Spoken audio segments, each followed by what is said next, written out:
여러분 안녕하십니까. 공수처 큰일 났습니다. 윤 대통령 측에서 공수처의 위법 수사 책임을 묻겠다고 분명히 얘기했습니다. 검찰을 향해서도 적법 절차를 준수하라고 경고했습니다. 윤 대통령 측에서 공수처 위법 수사의 책임을 물을 것이라고 지금 경고했습니다. 검찰을 향해서도 적법 절차를 준수하라고 말했습니다. 윤석열 대통령 지금 복귀 가능성이 점쳐지고 있습니다. 윤석열 대통령이 복귀할 경우에 그 다음에 공수처는 어떻게 될지 이제 여러분들이 한번 생각해 보시죠. 검찰 마찬가지입니다. 윤석열 대통령 지금 복귀할 가능성이 높아지고 있습니다. 지금 선거 해봤자 맞자 하나마나 국민의힘의 승리로 귀결될 것입니다. 저는 확실하게 생각합니다. 왜 그런지 아십니까? 우리나라 사람들은요, 갑질하면 싫어합니다. 왜 민주당이 이긴지 아십니까? 총선에서 그냥 간단하게 설명할게요. 윤석열 대통령이 갑질하는 것으로 보였기 때문에 민주당을 뽑아줘 버린 거예요. 그때 윤석열 대통령이 그냥 밀어붙이듯이 의료개혁한다고 막 밀어붙이고, 아무리 그게 옳다 하더라도 설득하는 과정이 필요해요.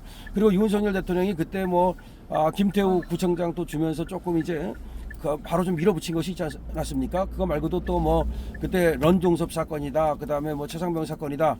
윤 대통령이 옳다 하더라도 우리나라 사람들은요, 이걸 밀어붙이는 걸 싫어해요. 그래서 사실상 또 한동훈이가 너무나 뻘짓하고 다 이게 해가지고서 결국은 선거를 망한 거 아닙니까? 그런데 이거 부정선거 얘기하는 건 변론으로 하고요. 그런데 지금 누가 갑질을 하고 있습니까? 누가 갑질을? 이재명 너무나 갑질을 하고 있잖아요. 공수처 너무나 갑질하고 있잖아요. 이재명이 말이죠, 6대 은행장을 불러 모아가지고 어쩌고저쩌고 떠들고 가상금리가 어떻고 그 다음에 이재명이 어떤 갑질을 했는지 아십니까? 지금 너무너무 지금 이상한 일이 벌어지고 있어요. 그 광고 주는 거 있죠?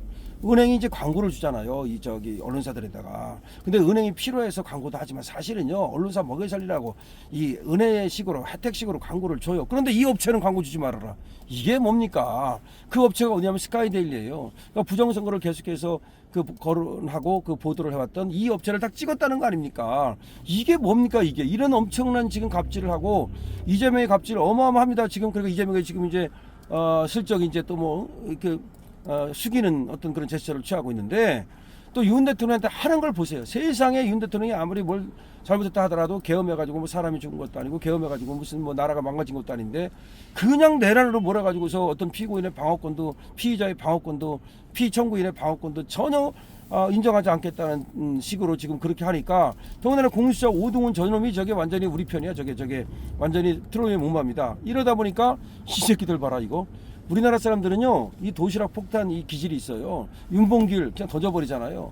안중근 그냥 나가면서 쏴버리잖아요. 이 도시락 폭탄 기질이 있어가지고 뭔가 이 부당하게 압제하고 누르고 그다음에 갑질하고 그러면 엄청 싫어해요. 근데 윤석열 대통령이 천재야. 초갑질이라는 말 했잖아. 누가 초갑질한다고? 저 국회가 초갑질한다고. 원래 우리 국민들이 알고 있었는데, 거기에다가 지금 국회가 초갑질하고, 국회는 여기서 민주당 아닙니까? 이놈들이 초갑질하고 있다. 맞아, 저 새끼들 말이야. 의석을 좀 많이 주니까 저지랄 하라고 준 거야. 우리가 엄청나게 이제 싫어하는 겁니다. 거기다 언론, 좌파 언론들 꼴도 보기 싫은 거야. 오죽하면 다 끊어버리겠습니까? 우파 언론까지 다 끊어버리는 이거 뭐예요? 왜 유튜브를 보겠습니까? 오죽하면 왜 유튜브를 보겠습니까? 물론 유튜브가 좋아서 보는 것도 있지만, 저 새끼들이 하는 게 맨날 가짜뉴스나 하고, 맨날 편파적인 뉴스나 하고, 가짜뉴스가 별게 아니에요. 보도를 해야 될 걸 안 하면 그게 가짜뉴스지 뭐예요. 예를 들어서 10개의 사건이 있었어요. 그럼 10개의 사건이 있었으면 경중에 따라서 이것도 보도하고 이것도 보도하고, 그래야 그게 진짜 진실한 보도죠?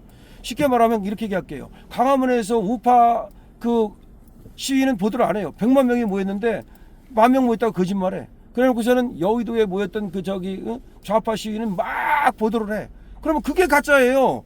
무슨 얘기냐면, 가짜라는 것은 없는 걸 만드는 것만 가짜가 아니라 있는 걸 숨기는 것도 가짜예요. MBC 지금 JTBC 지금 윤석열 대통령에 대해 유리한 거, 윤석열 대통령 응원하는 거 지금 보도합니까? 안 하잖아요. 그렇게 하니까. 근데 조중동마저도 그 지랄 했잖아요. 그러니까 조중동을 갖다가 전부 다 그냥 절독해버리는 거야. 실제 절독을 하고 있어요. 그러니까 조중동이 지금 더 이상 견딜 수가 없어요. 조선일보가 바뀐 게 지금 절독운동 때문이에요. 쟤들은 다른 거에서는 안 바뀌어요. 근데 돈에는 약한 거예요. 역시 돈 없으면 침을 못 짓잖아. 말 필요. 그 다음에 돈이 안 들어오면요, 광고가 안 돼요. 광고가. 신문에 안 나가는데 누가 그 광고를 합니까? 물론 찍어 눌러가지고 대기업으로부터 얼마 지금 삥 뜯어내겠지만, 삥 뜯는 것도 한계가 있는 거지. 걔들이 힘 있을 때 삥 뜯는 거지. 아무도 안 보는데 미쳤다고 거기다 돈 줍니까? 예를 들어서 조선일보를 아무도 안 본다. 그러면 미쳤다고 조선일보가 기사 쓰거나 말거나, 야 써 그래. 니네가 써도 아무도 안 보는데 무슨 걱정이야. 오히려 강신업 유튜버가 얘기하면은 거기다가는 관심을 갖죠. 그러니까 이게 영향력이 있을 때 관심을 갖는 거지, 영향력이 없을 때 누가 관심을 갖겠느냐, 그 말입니다. 자, 그래서 이 공수처가 이와 같이 정말 너무나 나쁜 짓을 했기 때문에 지금 당연히 이거는 이제 손을 봐야 됩니다. 윤석열 대통령 변호인단이 오늘 말이죠. 이 공수처가 검찰에 사건을 넘긴다고 하자 공수처의 위법사와 불법행위에 대해서는 끝까지 법적 책임을 물을 것이다. 엄중히 경고한다. 끝난 거야. 이제 공수처는 이제는 당할 일만 남은 거야. 공수처 너의 시대는 끝난 거야. 넘겼으면 끝났잖아요. 그럼 네가 할 수 있는 게 뭔데? 아무것도 없어요. 분명히 경고하고 있잖아요. 공수처의 위법사와 불법행위에 대해서는 끝까지 법적 책임을 물을 것을 엄중히 경고한다. 변호인단이 이런 입장문을 내고 공수처장은 3번이나 강제 구인을 시도하며 대통령의 사법부를 존중해달라고 요청했지만 불법사를 자행했던 공수처가 법질서의 존중을 이야기하는 것은 언어 도단이다. 니들이야말로 불법사를 한 거다. 변호인단은 공수처는 수사권이 없음에도 관할 건 없는 법원에서 불법영장을 받아낸 후 수사 지휘권 없이 경찰 기동대 수천 명을 동원해서 불법영장 집행을 강행했다. 정확합니다. 공수처는 수사권이 없음에도 관할권이 없는 법원에서 불법영장을 받아낸 후 불법영장에다가 판사들도 마찬가지다 이 말이에요. 지금 수사 지휘권 없이 경찰 기동대 수천 명을 동원해서 불법영장 집행을 강행했다.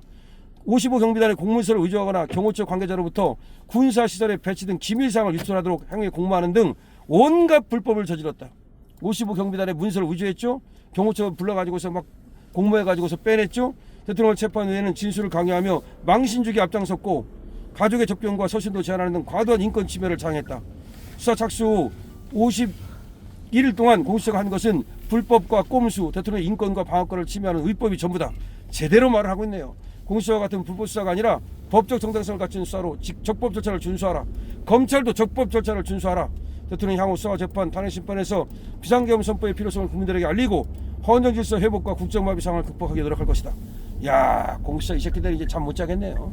지금까지 누구를 믿고 어떻게 그렇게 했는지 모르지만 이재명 모자도 벌써 지금 다 손절하는 분위기예요. 이재명이 대통령 될 것 같습니까? 안 됩니다. 벌써 손절하고 있어요. 이 대한민국이 대통령도 자기 마음대로 못하는 나라야. 근데 이재명 따위가 지가 지 마음대로 할 수 있을 것 같습니까? 조금 있으면 벌써 국회의원들이 도망가요. 이제 야 이재명 따라가다가는 우리도 다 한마디로 지읒되겠다 이거. 국회의원이라 해서 무슨 다 조져버릴 수 있어요. 그냥 캐비넷 열어버릴 수도 있고. 그렇기 때문에 이제는 국회의원들 하나하나 도망갈 것이고 그러면 이재명은 저 혼자 남게 됩니다. 덩그러니. 자 이제 반전의 기운이 확실히 지금 오르고 있고 김문수가 이재명을 눌러버렸어요. 이거는 굉장한 거예요. 김문수 대 이재명은 저는 100% 이긴다고 확신해요. 이거는 윤석열 대 이재명 그거보다 더 확실한 게 김문수 대 이재명이야. 이건 왜 그러냐면 김문수 대 이재명은 너무나 대비되는 삶을 살아왔기 때문에 김문수를 흠을 잡으려도 잡을 게 없고 이재명이는 지금 잡을 게 너무나 많고 그 다음에 사람들이 김문수가 될 것 같으면 다 그쪽으로 줄을 서기 때문에 좌파 새끼들마저도 다 김문수에 줄을 씁니다. 어떻게 하면서 줄을 쓸 것 같습니까? 김문수는 원래 좌파였다. 원래 민주화운동에 원래 대가였다. 원래 노동운동을 하던 사람이다. 원래 김문수가 하면 오히려 우리 좌파들 나쁘지 않다. 이런 논리를 내세워가지고 그야말로 김문수 쪽으로 전부 다 몰리게 됩니다. 김문수 대통령 되는 거는요. 윤석열 다 하고 나서 김문수 충분합니다. 렛츠고 파이팅!